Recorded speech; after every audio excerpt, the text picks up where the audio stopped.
I actually bought an Appaloosa mare that was insane for a couple of years. I don't know what I was doing. I think I was so, it's the only time that horse was calm was when I first got on it. I was hungover so bad, and we had a decent ride, and after that, I never had another pleasant ride on that horse. It was just crazy. I was seated at a front row table with friends when Ed was being inducted into the Hall of Great Western Performers in April at the 65th anniversary of the prestigious Western Heritage Awards in Oklahoma City. The coveted award is well-deserved by Ed, whose long career on stage and on film caused his peers, including Robert Duvall, to declare him an actor's actor. Prior to receiving the award, Ed sat with fellow actor and friend Rex Linn for a look back at some of his films.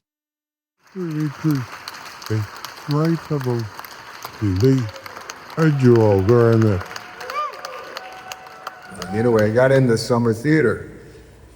And I played a mariner in The Tempest, and a Mexican in Night of the Iguana, and a singing, dancing sailor in Cole Porter's Anything Goes. I didn't know what I was doing, but I had a good time. And then I stayed at OU, and I started studying acting at OU, 1971, 2, something like that. I like acting, you know what I mean? I like to work. I don't like sitting in my ass waiting to work. And so when you do a play, every night, 8 times a week, you show up and you do the play. And you know what you're doing and when. So I like them both, but I am looking forward to get back on the stage. It's a play called Other Desert Cities that's been done, but gonna be working with Julia Dreyfus and Allison Janney and Lily Rabe and some really good people, so it should be fun, yeah. You directed, starred in Appaloosa, one of the great westerns on the planet. I had directed a movie called Pollock some years prior, and thanks. So I kind of knew what I was up against, and and we had worked on the script. Robert Knott, my buddy, and I wrote the screenplay, for Appaloosa, and so we knew the characters inside and out, and the directing. The thing I love about directing is a 24/7 job. I mean, you're just living with this thing for, pre-production, shooting, post-editing, etc. For a couple of years at least, I just felt comfortable in both positions, and that, had a lot of support with Robert and other people that I was working with, and you were in there, and I had a bunch of buddies working on the film with me. And so I just kind of knew what I wanted to do. I have to say something too. It was so much more fun in it when you got your buddies around, because I got cast thanks to Ed in Appaloosa. Just fun to show up. We have Robert there. It just be working with your buddies. It's almost should be illegal. It's so much fun. But it was a lot of fun, Appaloosa. I hope everybody saw it. If you haven't seen Appaloosa, we're gonna have to ask you to leave. Yeah, but Robert Knott, you're a co-writer of Appaloosa, producer of Appaloosa. Doug? Yeah. We brought that train up from Arkansas, and we found, I'm trying to remember the guy's name. He was fantastic. He loaded that up on trucks and brought it up there. We had a little train track built behind the set where we shot a few pieces, but then the rest of the filming was done between Landy Spur and Santa Fe. It's about, I don't know how many miles that is, but it's just beautiful, and none of that was CGI or anything in the background. It's all natural. So we put that camera up, and it looks like you're right back there in the 1870s. How old is that train? Well, it was bits and pieces. It was an old one that he had put together. It wasn't exactly authentic to, that period, but close enough. As far as riding horses, I knew that you didn't grow up on a horse. You ride horses great in westerns. I mean, you're really, really good on horseback. Was it a movie that you started to learn how to ride, or was it before? It was Sam Shepard play called Fool for Love. and the character was a kind of rodeo dude, you know. And I didn't, you know, anyway, I figured I better at least get on a horse, you know, kind of pretend I knew what I was doing. Not that there were any horses in the play, you know. But, and I remember I had a buddy, I was living in Sierra Madre, California, and I had a buddy, he had a 3-year-old stallion in his shed. And I said, Dwayne, can I go down and ride your horse? He said, sure. And I put the saddle on and everything, and put the bridle. He wasn't there. I was doing this, but I know what the hell I was doing. And it was inside like a barn, you know, and the opening of the barn wasn't that high. And I got on the horse inside the barn, and the thing took off, you know, and I like ducked and almost fell off. And I stayed on it for a while and just rode around. I didn't know what I was doing. But then I started kind of taking some lessons, and, you know, I actually bought an Appaloosa mare that was insane for a couple of years. I don't know what I was doing. I think it's the only time that horse was calm was when I first got on it. I was hungover so bad, and we had a decent ride, and after that, I never had another pleasant ride on that horse. It was just crazy.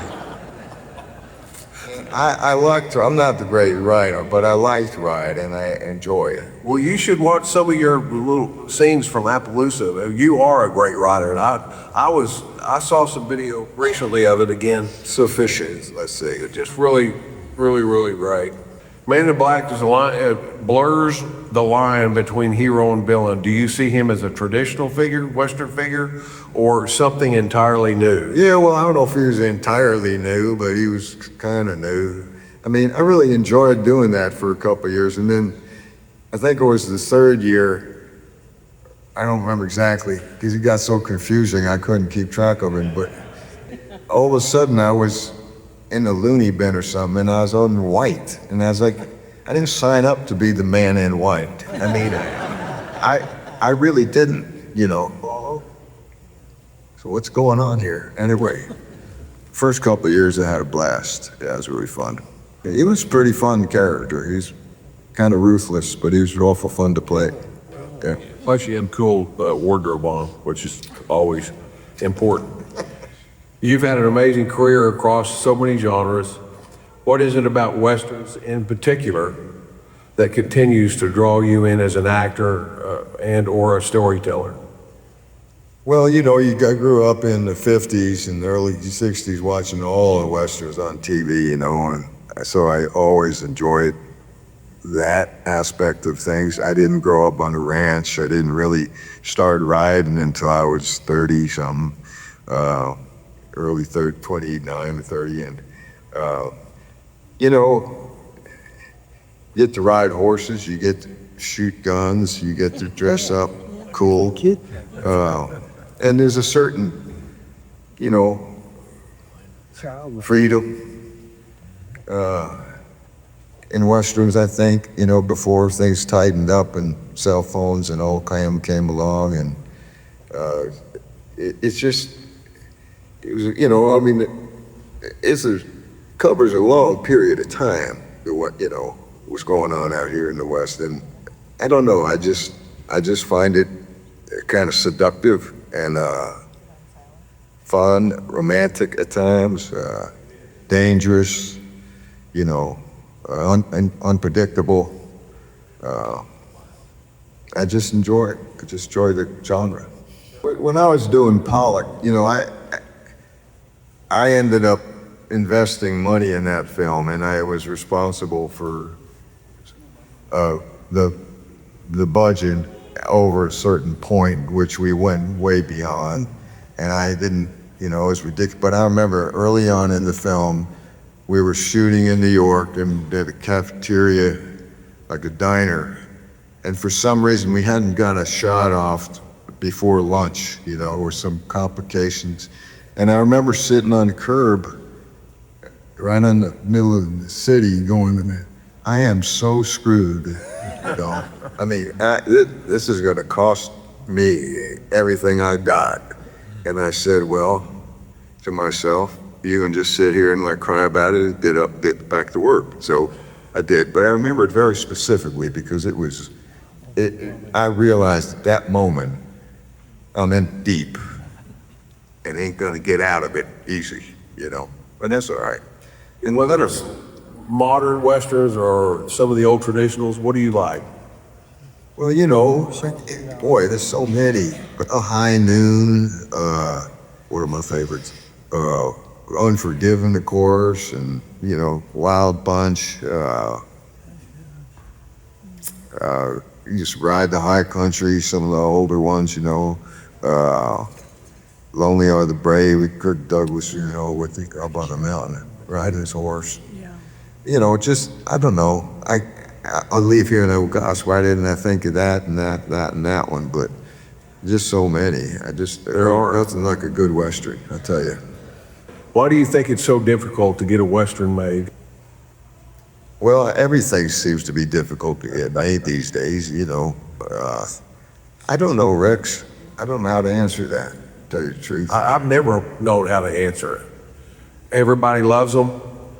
Well, it's got to be, I think because there's so many Westerns have been made, so many stories have been told. A lot of them kind of similar in terms of, who's fighting who and why. But it just depends on getting a really great script and, having a vision about it that's maybe kind of different than before. I don't know. It's a good question. But they're still making them. What advice would you give a young 20-year-old Ed Harris looking back now? What advice would you give that Ed Harris at 20 about being an aspiring actor and what he has to look forward to in the future? Well, I would say maybe, son, don't drink as much. Amen, Ron. Well, no, I mean, seriously, I was really committed to learning about the acting thing and all that, but I was, yeah. I'm with you. Take care of yourself. Even when you're young and you're free, it's okay to have a good time, but don't abuse yourself to the point where, you show up and your face is all puffed up and, you're embarrassed because you look like a fucking pumpkin. Pardon our French. You look like you're in a horror film when you're going to work. Yeah, no. It's like somebody pumped your head up.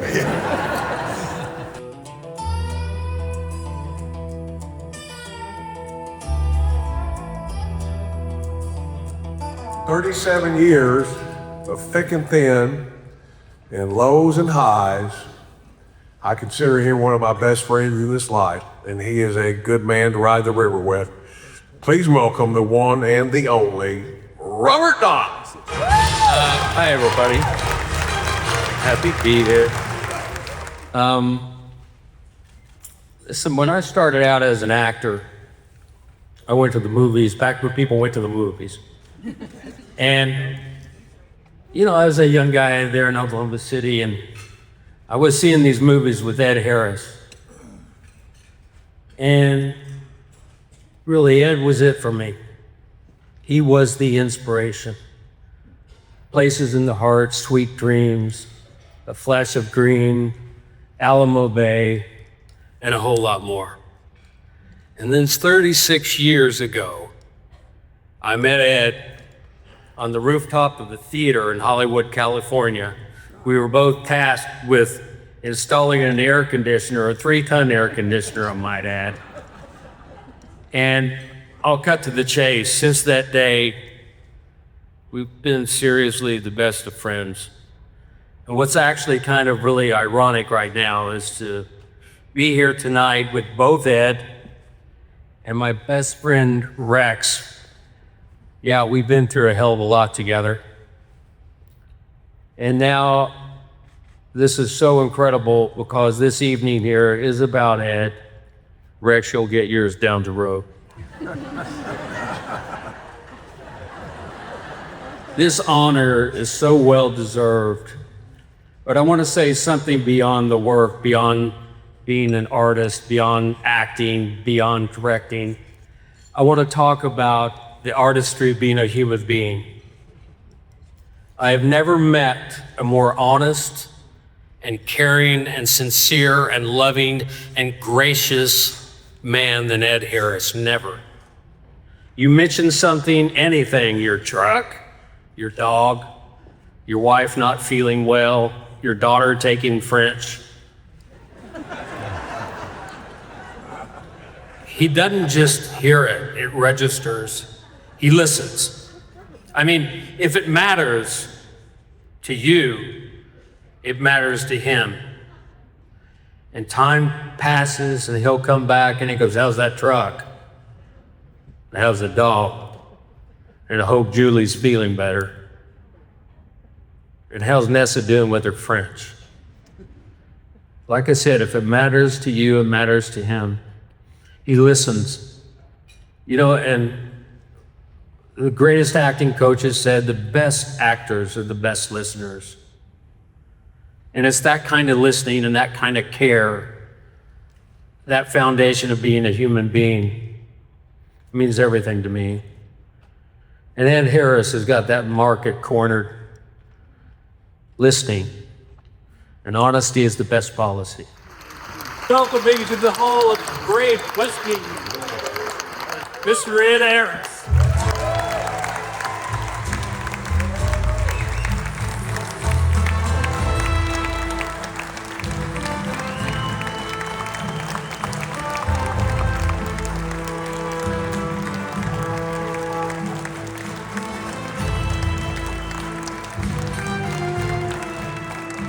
You know, I got to tell you,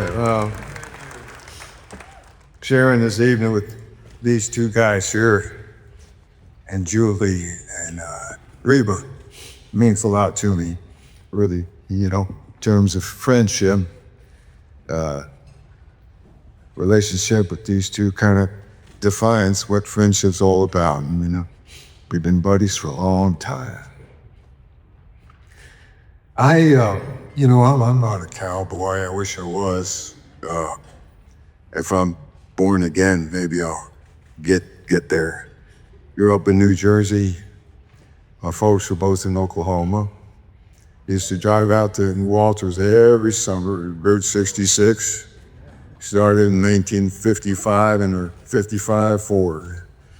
And did that for pretty much the next 10, 12 years, I guess. My brother's still living in Norman.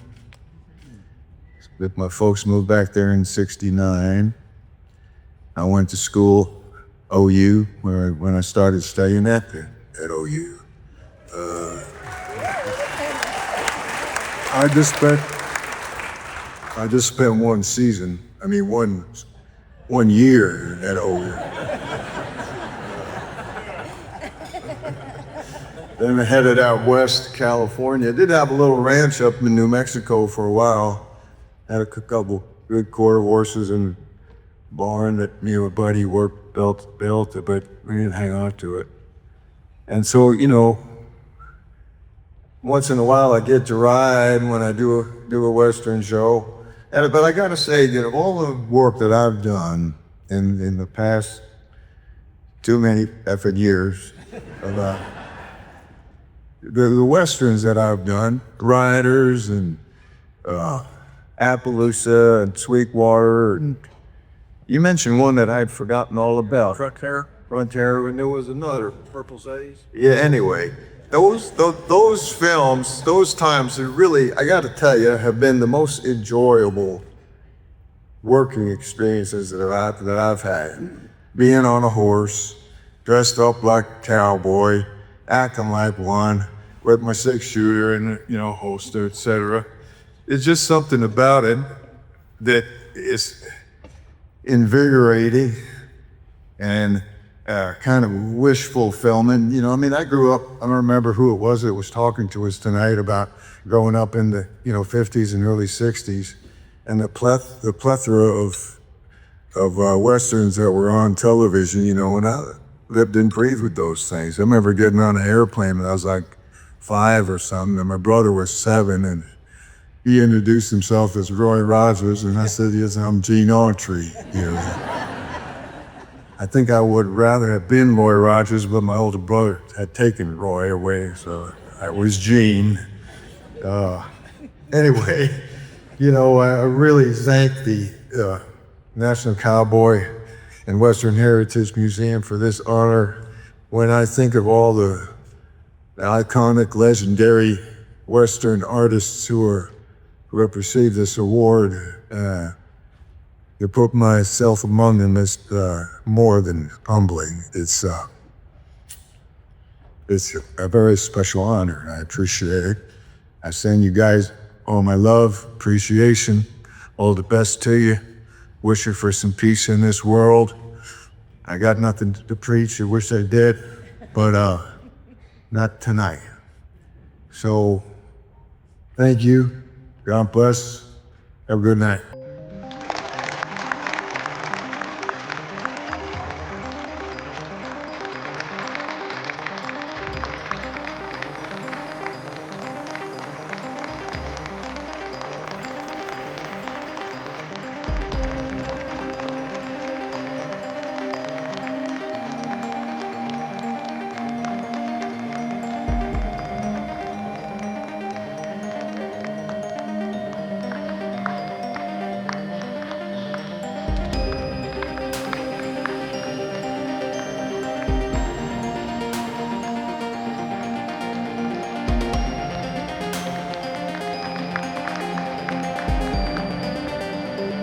I said, ladies and gentlemen, thank you for coming to number 6 spot. If you've been drinking, don't cry. Be safe. Can't wait to see you guys next year.